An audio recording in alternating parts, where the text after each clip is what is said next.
Morning mga kamanay. Happy Sunday. Nagagayak ako para magsimba. Simba muna tayo bago ako magbukas ng tindahan. Ayan. Alakarin ko na lang para exercise ako. Exercise na nakatipid pa ako sa gasolina. Kaya lang, eto.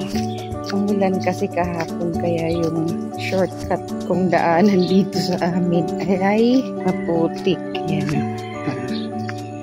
Meron na mga pagdadaanan, nadadaanan na walang putik.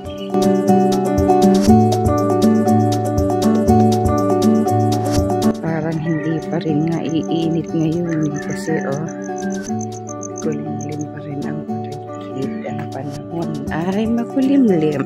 Pero maaga pa kasi. Pang 6:30 ulit ang mas naaatenan ko. Lapit na ako sa simbahan. Lakad-lakad lang para bawas calories, cholesterol.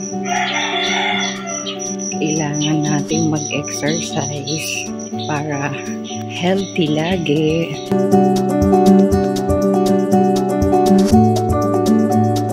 Ito ang aking Sunday routine. Magsimba every Sunday. Time to God. Kahit isang oras, bigyan natin ng oras ang Panginoon. Pasasalamat sa lahat ng blessings.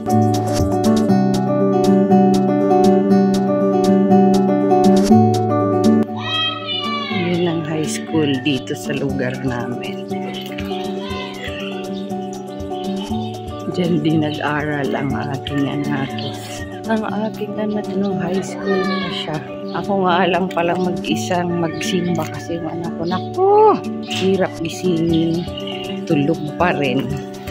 Kaya ako na lang. Ayan, nakarating na ako sa simbahan.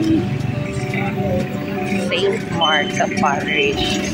Magsisimula pa lang ang misa. Sakto lang ang aking dating.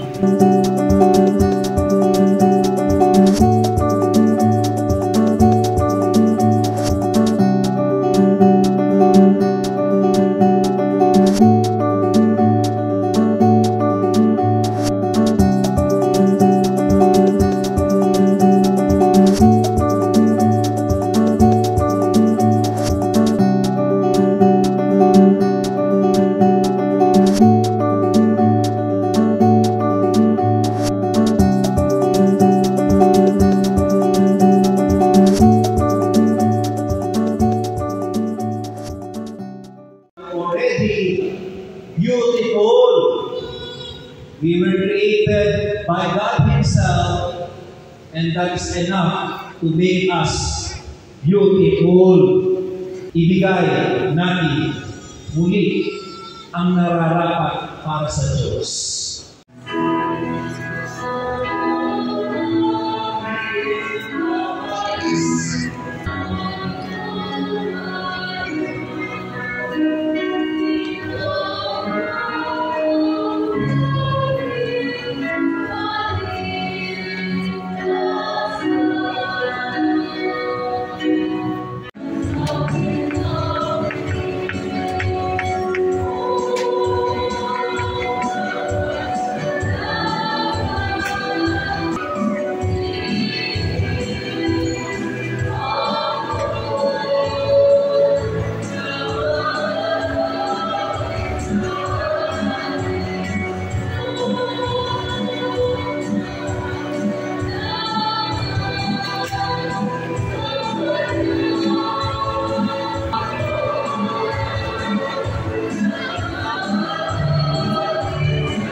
Thank you, Lord.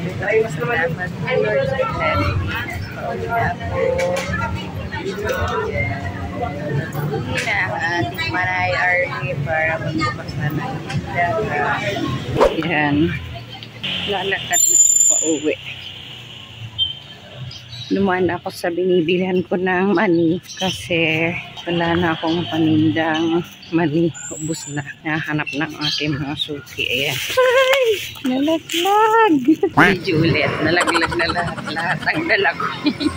Hanggang dito na lang mga kamanay ang aking vlog. Salamat sa panunood. God bless to all.